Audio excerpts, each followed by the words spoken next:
ეხლა თქვენ ნახავთ როგორ წვიმაში და როგორი შემართებით თევზაობენ ლეგიონერები. ეს საჩვენებლად მანქანიშვილზე წვიმა და ტალახი ერთად მოდის ციდან.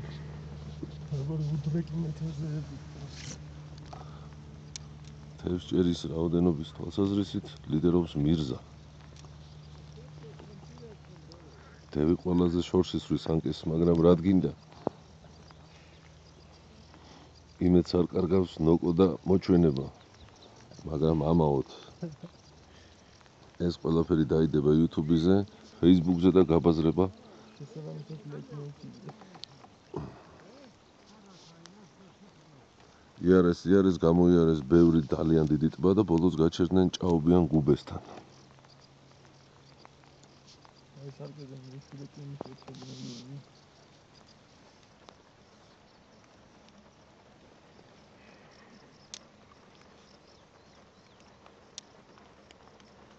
შემოვდივარ წინადადებით გავრიცხოთ ლეგიონიდან. თავქარიანი მეთევზეები.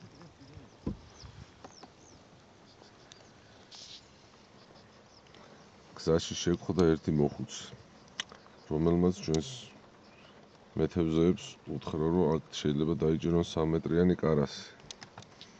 ზიანდა ელოდებიან 3 მეტრიანი კარასის დაჭერას.